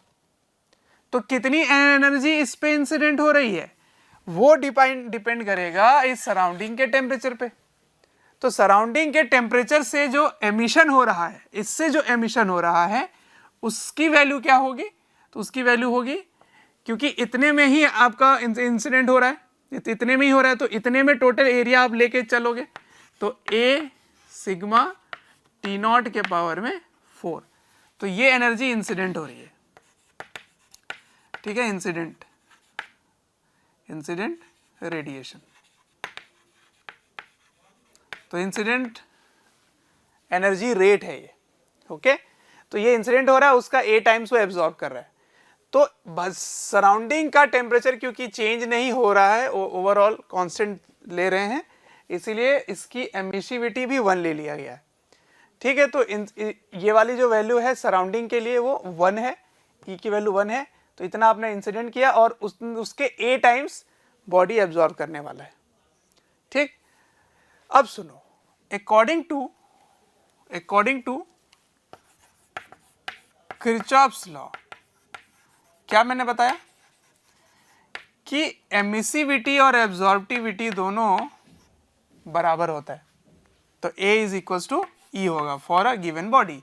तो ये उसी बॉडी की बात हो रही है और ये भी इसी बॉडी की बात हो रही है, तो ये दोनों सेम बॉडी के लिए बात हो रहा है, तो दोनों के जगह आप E लिख सकते हैं। तो E लिखने पर कॉमन क्या ले सकते हैं, E A सिग्मा कॉमन आ गया, तो अंदर क्या रहा T के पावर में 4 T0 के पावर में 4। तो this is the rate of heat loss, ठीक है ना, नेट। तो रेट ऑफ हीट लॉस क्या हो रहा है, ये हो रहा है, देख लीजिए, ठीक है। तो एनर्जी लॉस पर सेकेंड, इसको आप कैसे लिखोगे, एनर्जी लॉस पर सेकेंड, एनर्जी लॉस पर सेकेंड इतना हो रहा है। अब एनर्जी लॉस पर सेकेंड पर एरिया अगर लोगे तो एरिया से डिवाइड कर दोगे इधर, तो हो जाएगा E टाइम्स सिग्मा, ये वाली बात, ठीक है। पर मैं केवल पर सेकेंड की बात कर रहा हूं, तो पर सेकेंड पे ये फॉर्मूला लगाओगे। और इस चैप्टर का या इस टॉपिक का यही है सबसे इंपॉर्टेंट फॉर्मूला, ठीक है। यहाँ पे T क्या है लिख देता हूं, A इज एरिया ऑफ, मतलब एक्सपोज एरिया की बात हो रही है, एक्सपोज एरिया ऑफ बॉडी, और T है टेम्परेचर ऑफ बॉडी, और T0 है टेम्परेचर ऑफ सराउंडिंग, ठीक है। E क्या है, एमिसिविटी ऑफ बॉडी,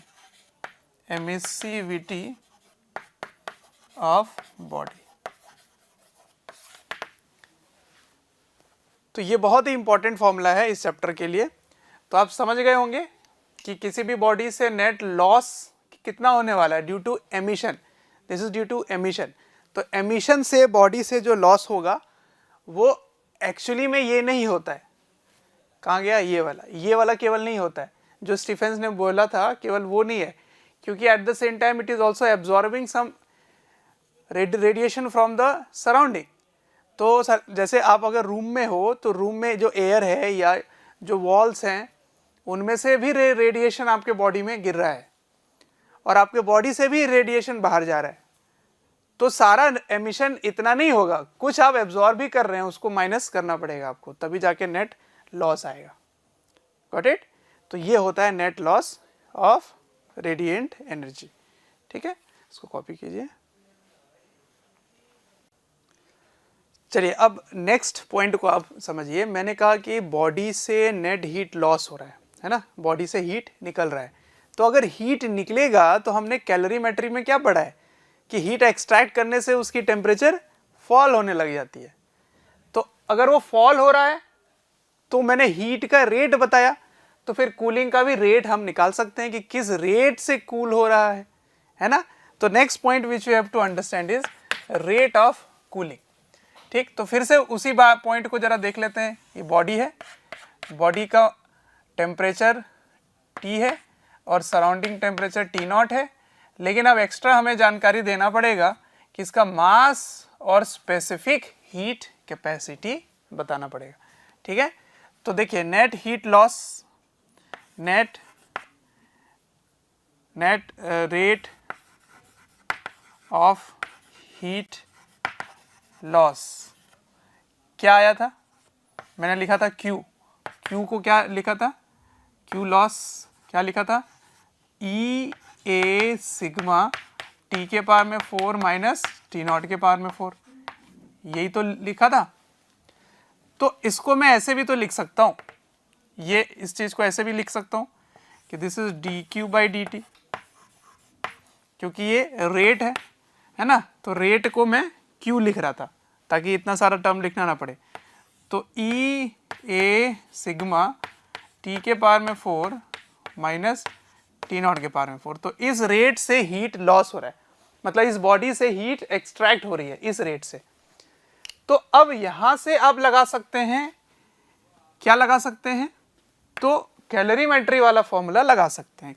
क्या, MS dt, क्योंकि आप छोटा सा पॉइंट बोल रहे हो तो छोटे से टेम्परेचर की भी बात होगी, लेकिन ये हीट बॉडी से एक्सट्रैक्ट कर रहा है तो फिर टेम्परेचर का जो चेंज है वो नेगेटिव हो जाएगा।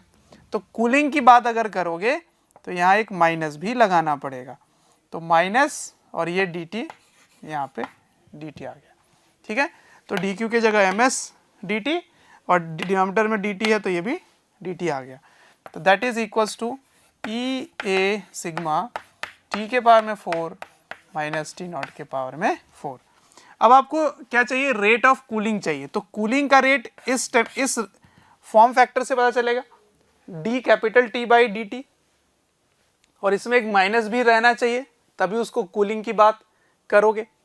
ठीक है, तो क्या आ रहा है देखो यहाँ पे ध्यान से, माइनस इधर लिख देता हूँ, minus dt by dt equals to E A sigma divided by m into s into t के पावर में 4 माइनस T0 के पावर में 4, ये आ रहा है। ठीक है, तो इसको क्या बोलते हैं बच्चों, इसको बोलते हैं रेट ऑफ कूलिंग। ये क्या कहलाएगा, रेट ऑफ कूलिंग। ठीक है, रेट क्यों, क्योंकि टाइम से डिवाइड हो रहा है, कूलिंग क्यों, क्योंकि टेम्परेचर का चेंज नेगेटिव है। तो समझ में आ गया, वो इस फैक्टर पे डिपेंड करेगा। ठीक है, तो यहां से एक पॉइंट काफी इंपॉर्टेंट समझ में आता है कि रेट ऑफ कूलिंग, इसको मैं रेट करके यहाँ पे कूलिंग लिख देता हूँ। रेट ऑफ कूलिंग किस किस फैक्टर पे डिपेंड कर रहा है, तो it is proportional to temperature difference. Temperature difference जितना ज़्यादा होगा उतनी ही ज़्यादा कूलिंग होगी। ठीक है, टेम्परेचर डिफरेंस के डायरेक्टली प्रोपोर्शनल है। होल के पावर में 4 नहीं है, directly proportional to emissivity. Emissivity जितनी ज़्यादा उतनी ही ज़्यादा कूलिंग होगी, उतना ज़्यादा रेट से बॉडी से एमिशन हो रहा होगा, ठीक है। Also it is directly proportional to area, ठीक है ना, ये एरिया है, एरिया एक्सपोज्ड एरिया, जितना ज़्यादा एक्सपोज एरिया कूलिंग उतनी ज़्यादा होगी। But it is inversely proportional to मास,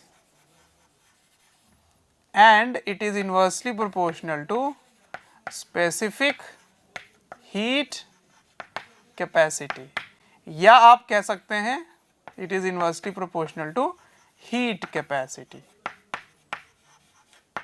ठीक है। बहुत इंपॉर्टेंट, कूलिंग इन फैक्टर्स पे डिपेंड करता है।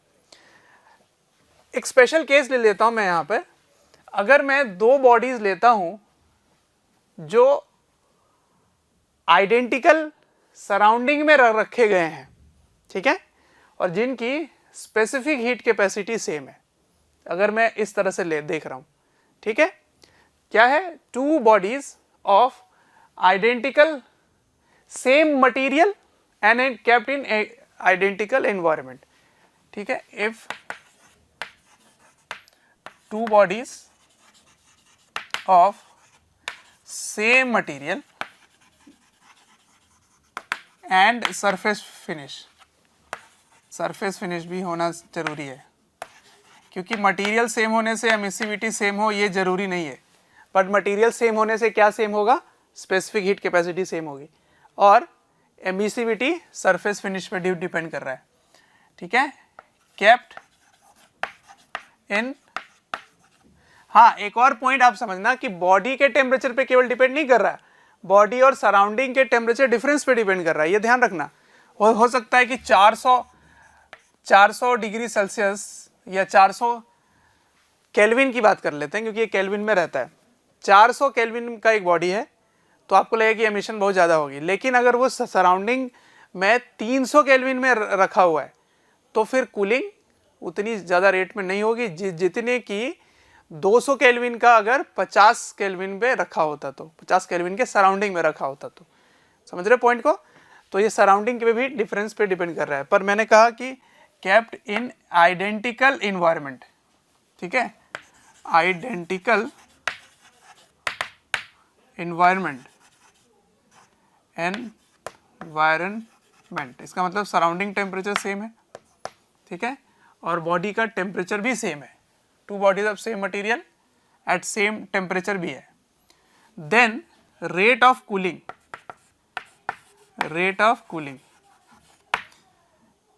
is directly proportional to area and mass, या एरिया बाय मास, ठीक है। तो rate of cooling of 1 by rate of cooling of 2 is, क्या लिखोगे, एरिया, एरिया के बारे में मैंने नहीं कुछ बोला था, इज एरिया 1 बाय मास 1, ठीक है,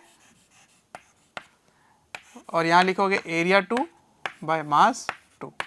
समझ में आया ये रेशियो कैसे लिखा मैंने, क्या मैंने सेम लिया है, टेम्परेचर भी सेम लिया है, kept in environment, identical environment at same temperature, two bodies at same temperature, यहीं कर देता हूं, एट सेम टेम्परेचर, ठीक है। बॉडी का टेम्परेचर सेम है और एनवायरनमेंट भी सेम है, मटेरियल भी सेम है, सरफेस भी सेम है। इसका मतलब क्या क्या सेम ले लिया मैंने, ये सेम ले लिया, ये सेम ले लिया, और ये वाला सेम ले लिया, स्पेसिफिक हीट कैपेसिटी, मतलब एस ई और ये वाला टर्म सेम हो गया। तो अगर वो सेम हो गया तो किस पे डिपेंड कर रहा है, एरिया बाय मास पे डिपेंड कर रहा है। तो एरिया के डायरेक्टली प्रोपोर्शनल, मास के इनवर्सली प्रोपोर्शनल डिपेंड करेगा।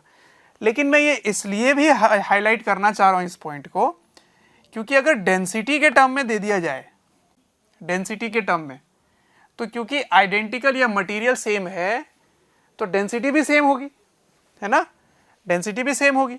तो आप क्या लिखेंगे, आप लिखेंगे A1 into A1 by A2 में तो कोई फर्क नहीं पड़ा, लेकिन जब आप मास लिखेंगे तो आप लिखेंगे density into volume 1, density into volume 2, तो ये दोनों हो गए कैंसिल, डेंसिटी डेंसिटी भी कैंसिल हो गए। तो बहुत ही इंपॉर्टेंट सा रिलेशन आ गया, A1 V2 divided by A2 V1।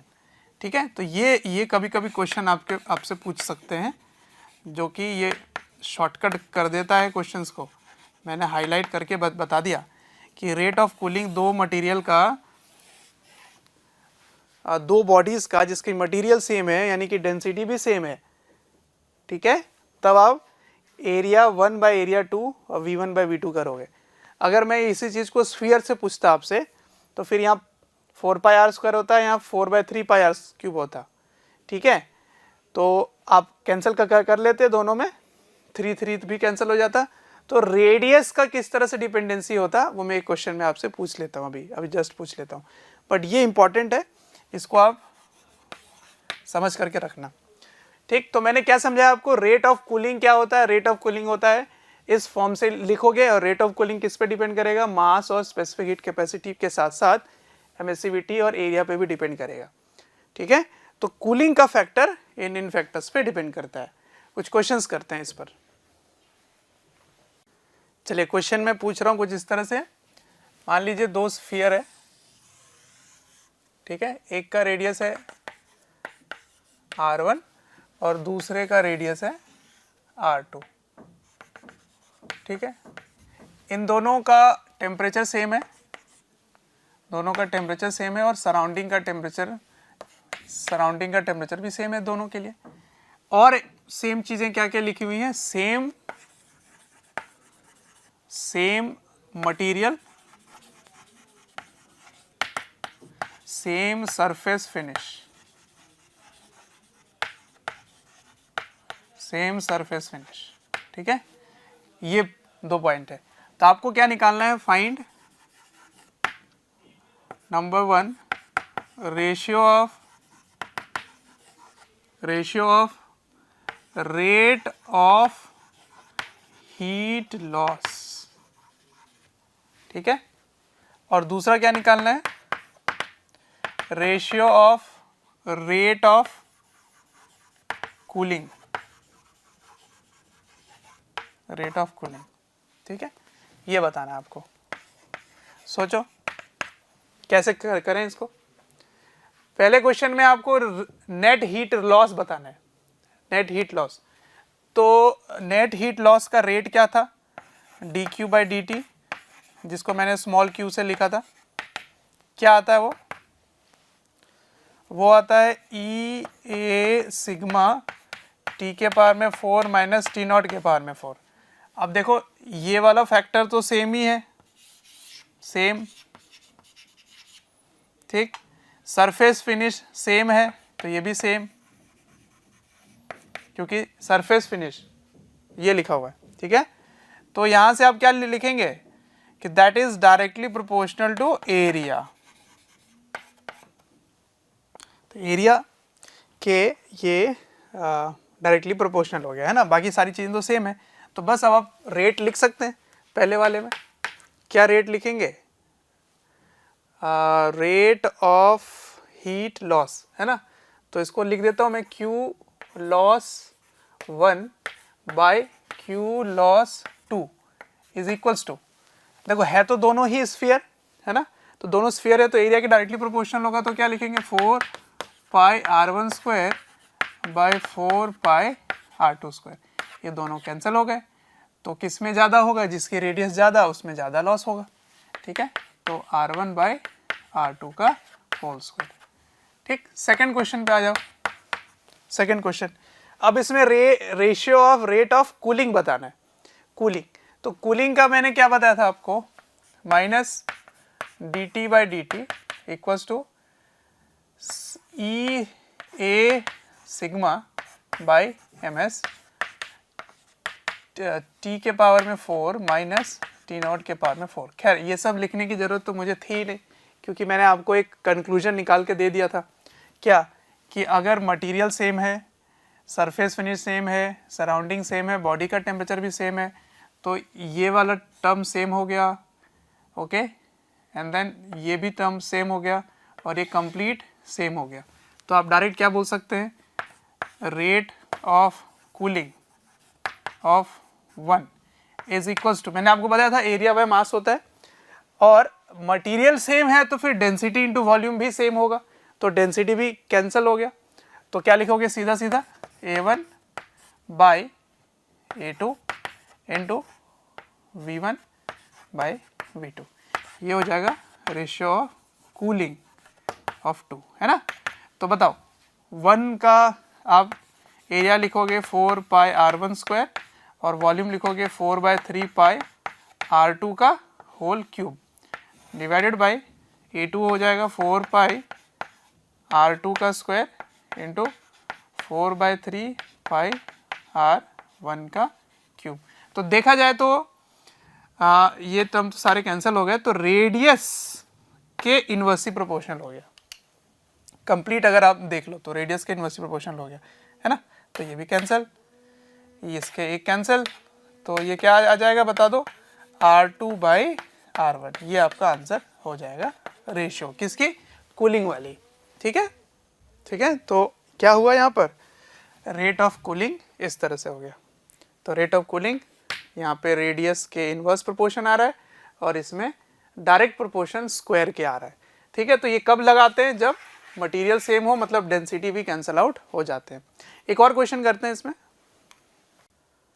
अब जो नेक्स्ट क्वेश्चन आपसे पूछ रहा हूँ वो क्या है कि बॉडी एक सॉलिड है, कंप्लीट भरा हुआ है मटेरियल, ठीक है, ऐसे,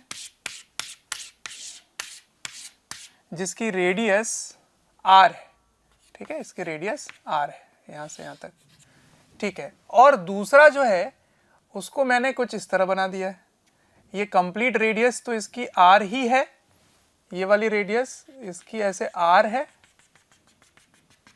लेकिन मटेरियल केवल इतना ही है। समझ में आ रहा है, मटेरियल केवल इतना ही है, इतना ही मटेरियल है। मतलब समझ में आ रहा है क्या बोलना चाह रहा हूं मैं आपसे ये बोलना चाह रहा हूं कि इसकी केवल इतनी ही पोर्शन है, ऑलराइट। और इनर रेडियस R2 है, पर आउटर रेडियस जो है वो R है, ठीक है। आउटर रेडियस क्या है, R है। तो दोनों का आउटर रेडियस सेम है, ऑल्दो देखने में बड़ा लग रहा है ये, बट दोनों का रेडियस सेम है, आउटर वाला, ठीक है। तो इसको ही बड़ा कर दें क्या, इसको भी थोड़ा बड़ा कर लेते हैं ऐसे, ठीक है। और ये वाला पोर्शन हटा दो, तो कंप्लीट हो चुका है, ये पूरा सॉलिड है, ठीक है। ऑल तो आप समझ ही गए हो मैं क्या बोलना चाह रहा हूँ, ये कंप्लीट सॉलिड है। दोनों ही बॉडीज के टेम्परेचर सेम है, वही वाला पार्ट, सेम टेम्परेचर बॉडी का सेम है और सराउंडिंग टेम्परेचर सेम है, आउटर रेडियस दोनों का सेम है, ठीक है। आउटर रेडियस दोनों के सेम है, बस एक हॉलो है और एक कंप्लीट सॉलिड है, ये डिफरेंस है, ठीक है। तो same material, same surface finish, आपको क्या बताना है, ratio of rate of heat loss and the ratio of rate of cooling, ये बताना है। तो देखो फिर से ये सारी चीजें सेम हो गई, तो it is directly proportional to area होगा। पर कौन सा एरिया होता है, एक्सपोज्ड एरिया होता है ना, it is exposed area, exposed area. तो एक्सपोज एरिया तो दोनों के सेम है ना, same for both, same for both, कितना होगा वो 4 पाई R स्क्वायर, ठीक है। नीचे वाले अंदर वाले रेडियस की कोई जरूरत ही नहीं पड़ेगी यहाँ पर। तो अगर एरिया सेम है तो फिर पहले वाला सेम आंसर हो जाएगा, ठीक है। तो what is the ratio of rate of heat loss, तो आंसर इज 1:1, दोनों का सेम हो गया क्योंकि ये एरिया, एक्सपोज एरिया दोनों का सेम है। नंबर 2, अब कूलिंग की बात करते हैं। तो कूलिंग में, रेट ऑफ कूलिंग में क्या आ रहा था वहां पर, area by mass into specific heat capacity आ रहा था। तो ये चीज तो सेम हो गया, ठीक है। अब ये भी सेम हो जाएगा, तो इसका मतलब इनवर्सली प्रोपोर्शनल टू मास हो जाएगा केवल, गॉट इट। और मास जब लिखोगे तब लिखोगे डेंसिटी इंटू वॉल्यूम, तो इन्वर्सली प्रोपोर्शनल टू वॉल्यूम हो जाएगा, ठीक है। तो डेंसिटी डेंसिटी तो सेम ही हो गई, बट वॉल्यूम डिफरेंट हो जाएगा। तो अब आप क्या करोगे, 1 rate of cooling 1 by rate of cooling 2 is equals to क्या लिखोगे, इन्वर्सली प्रोपोर्शनल टू मास। तो 1 का मास यहाँ आएगा density into 4/3 pi R cube, complete पूरे में मटेरियल में भरा हुआ है, ठीक है। और 2 का ऊपर लिखोगे डेंसिटी इंटू 4/3 पाई, लेकिन कितने में भरा हुआ, केवल इतने में भरा हुआ है, तो इसको लिखोगे are cube minus R2 cube, ये होगा, ठीक है। तो इसको ऐसे कैंसिल कर लो। तो बताओ कौन जल्दी कूल करेगा, किसकी कूलिंग जल्दी होगी, तो ये कम आ रहा है ना। तो दिस इज लेस देन 1, ये वाली वैल्यू लेस देन दिस है, तो लेस देन 1 है। इसका मतलब किसकी कूलिंग ज़्यादा होगी, यहाँ से भी आप बोल सकते थे कि कूलिंग उसकी ज़्यादा होगी जिसकी मास कम होगी, है ना। तो rate of cooling is inversely proportional to mass, जिसमें मास कम उसकी कूलिंग ज़्यादा। तो इसमें मास कम है तो वो जल्दी कूल करेगा, इसमें मास ज़्यादा है तो उसको ज़्यादा टाइम लगेगा कूल होने में, ठीक है।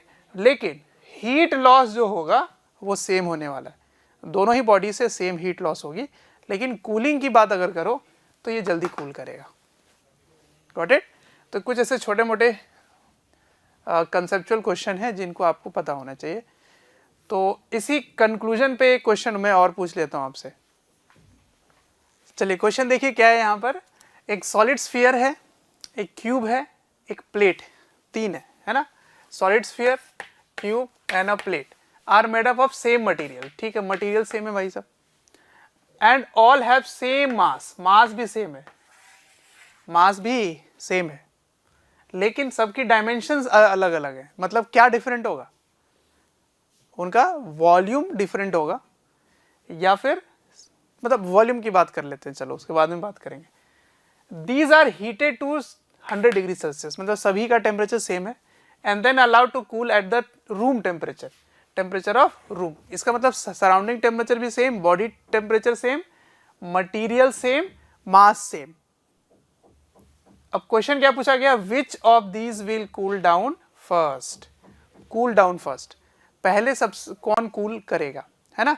तो कूल डाउन फर्स्ट लिखा हुआ है, इसका मतलब जिसकी रेट ऑफ हीट लॉस ज्यादा होगी, रेट ऑफ हीट लॉस ज्यादा होगी उसकी कूलिंग फास्टर होगा, क्योंकि मास तो सेम है, स्पेसिफिक हीट कैपेसिटी भी सेम है। या चलो रेट ऑफ कूलिंग पे ही बात आ जाते हैं ना, रेट ऑफ कूलिंग पे देख लेते हैं, कोई भी एक लॉजिक से आप समझ सकते हो इस पॉइंट को। तो मास और स्पेसिफिक हीट कैपेसिटी सेम है, ठीक है। तो रेट ऑफ कूलिंग से समझ सकते हो या रेट ऑफ हीट लॉस से समझ सकते हो, कोई भी एक समझ सकते हो। तो वो क्या होगा, E A sigma by M S, T के पावर में 4 माइनस टी नॉट के पावर में 4। तो अभी तक तो मैंने सारे थ्योरी आपको बताई दी हैं, आप तुरंत ही कर लोगे। तो देखो मास सेम है और मटेरियल सेम है, तो ये भी सेम हो गया। अच्छा, और इसका सरफेस भी सेम ही है, इस पर सरफेस भी सेम ही दिया गया है, तो ये भी सेम हो गया। इसका मतलब मेरा जो आंसर है that is directly proportional to area, area के डायरेक्टली प्रोपोर्शनल है, क्योंकि देखो बॉडी का टेम्परेचर भी सेम है और सराउंडिंग टेम्परेचर भी सेम है, ये सब कुछ सेम है, तो रेट ऑफ कूलिंग सेम हो गया, ठीक है। अब समझो बात को, मेरे क्वेश्चन का आंसर जिसकी कूलिंग फास्ट होगी उसकी टेम्परेचर फॉल होने का रेट ज्यादा होने के कारण कूल भी वो जल्दी करेगा, ठीक है। अब सुनो, जिसका एरिया ज्यादा उसकी कूलिंग का रेट ज्यादा, तो वो जल्दी यानी कि सबसे पहले वो कूल करेगा, ठीक है। तो मेरा सारा आंसर एरिया पे आके अटक गया। अब समझो बात को, क्योंकि मास सेम है, मास सेम है, तो वॉल्यूम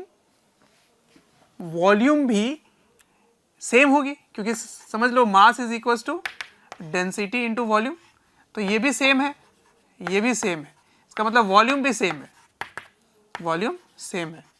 तो वॉल्यूम को क्या लिख सकते हैं, एरिया इंटू थिकनेस लिख सकते हैं ऐसे, दैट इज कांस्टेंट। तो आपको एरिया चाहिए, तो जिसकी थिकनेस कम उसकी एरिया ज्यादा, नहीं तो थिकनेस किसकी कम होगी? प्लेट की। Plate thickness is minimum, therefore area maximum. Area maximum किसकी हो जाएगी? प्लेट की। तो अगर प्लेट की एरिया मैक्सिमम आ गई तो उसकी कूलिंग का रेट मैक्सिमम हो गया, तो सबसे पहले कौन कूल करेगा? प्लेट कूल करेगा। ठीक है।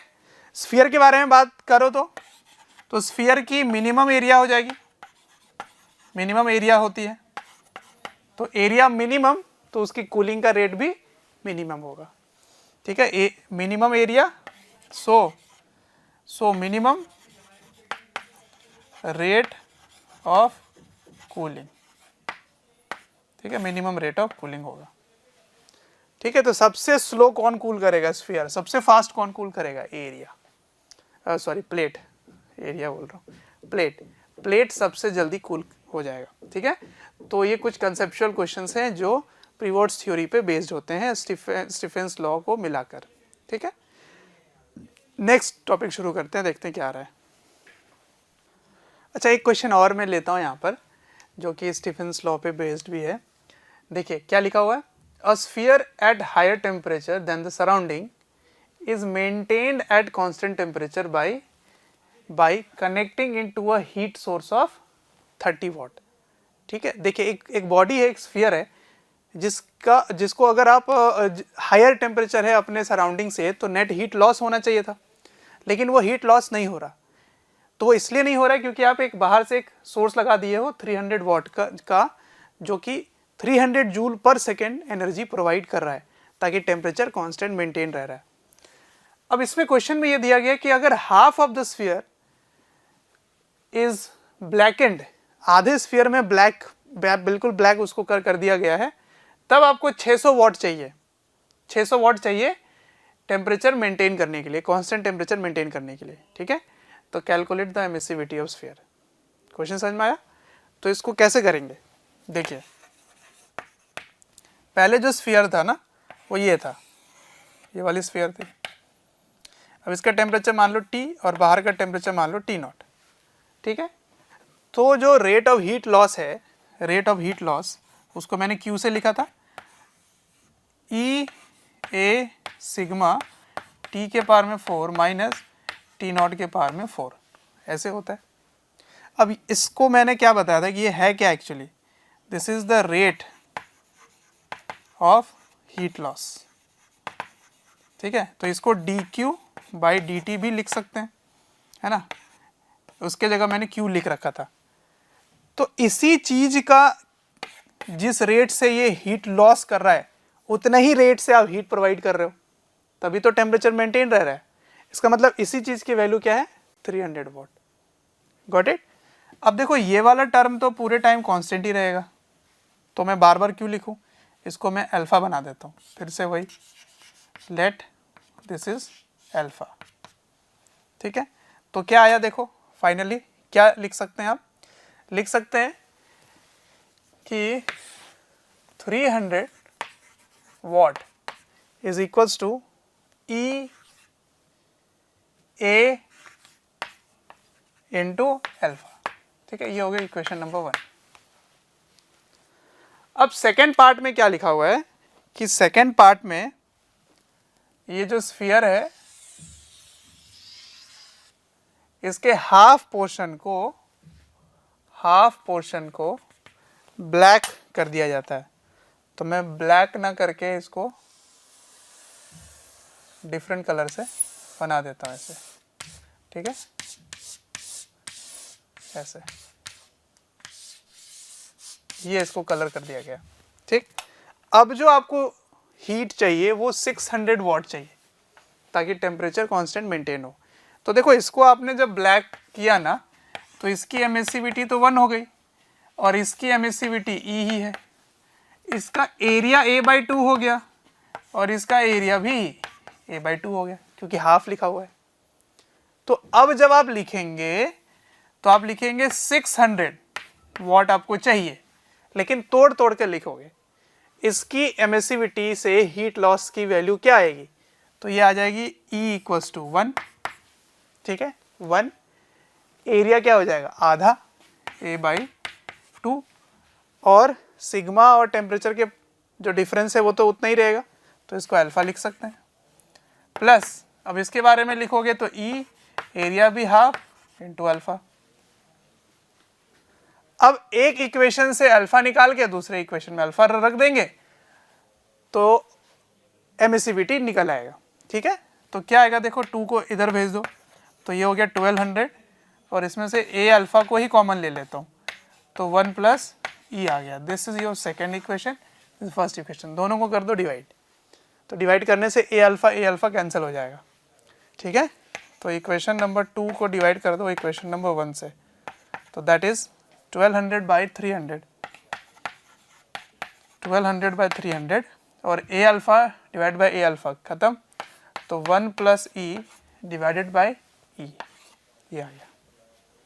इन दोनों को कैंसिल कर दो तो ये क्या आ जाता है 4, क्रॉस मल्टीप्लाई करो तो 4e इक्वल्स टू 1 प्लस ई, तो ये हो जाता है 3e इक्वल्स टू 1, तो e इक्वल्स टू 1/3। ठीक है, तो एमिसिविटी क्या है इसकी, 1/3 है। ठीक, तो ये मेथड आ गया समझ आपको।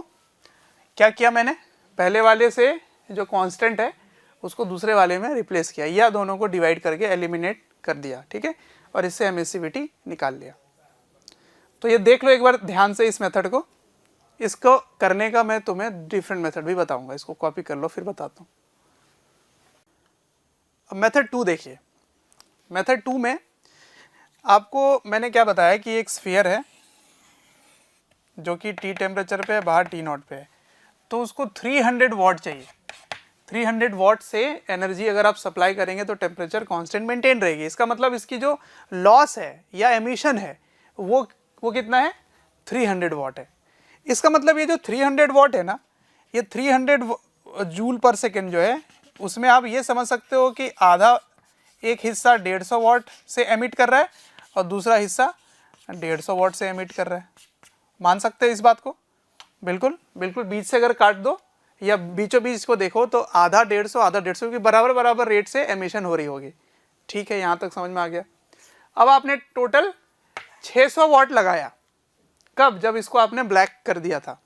ठीक है, तो अगर 600 वॉट लगा है तो ये तो पूरी तरह से ग्रे बॉडी है, पूरी तरह से ग्रे बॉडी है, तो इसकी एमिशन अभी भी 150 वॉट ही रहेगी। तो 600 क्यों हो गया, क्योंकि ब्लैक वाले ज्यादा रेट से एमिट करते हैं, तो इसका मतलब बाकी का 600 में 150 तो इसके पास है, तो बाकी कितना रह गया, 450, 450। तो 450 वॉट जो है वो ये ब्लैक बॉडी एमिट कर रहा है। समझ आया कैसे, ये ऐसे आया, ये आया 600 माइनस 150 इक्वल्स टू 450। ठीक है ना, इतना वॉट ऐसे। तो 450 वॉट ब्लैक पार्ट से एमिट होगा अगर आप टोटल 600 वॉट कंज्यूम कर रहे हो तो। अब देखो सिंपल एक लाइन में कैसे आंसर आ जाएगा। याद करो मैंने एमिसिविटी की डेफिनेशन क्या बताई थी कि energy radiated by grey body है ना, divided by energy radiated by black body of same area and temperature. तो टेम्परेचर तो सेम ही मेंटेन्ड है और एरिया भी देखो बिल्कुल आधी आधी आपने की है, तो बिल्कुल सेम एरिया हो गया। तो बस दोनों का जो एनर्जी है उसका रेशियो आ गया, आंसर, काम खत्म। देखो ध्यान से, तो ये कितना एनर्जी ग्रे बॉडी कंज्यूम कर रहा है, 150 वॉट, और ब्लैक बॉडी से कितना, 450, तो आ गया ना 1/3। डन। देखो कितना सिंपल हो गया ये। तो देखो वो मेथड तो था आम जिंदगी, और ये है अपना एवियन जिंदगी। ठीक है, खैर एनीवेज, वो जो पॉइंट था ना वो कंसेप्चुअली आपको समझना इंपॉर्टेंट था, और ये भी एक डेफिनेशन से मैंने इसको डिराइव करके बताया। हाँ, अगर इसमें एरिया बराबर नहीं होता तो फिर आप रेशियो में नहीं डिवाइड कर पाते, या उसके कॉरस्पॉन्डिंग फिर आपको वो निकालना पड़ता, तभी वो निकलता। बट यहाँ क्वेश्चन इन्होंने आसान कर रखा था, इसलिए मैंने इस चीज़ का फ़ायदा उठा लिया। ठीक है, चलिए फिर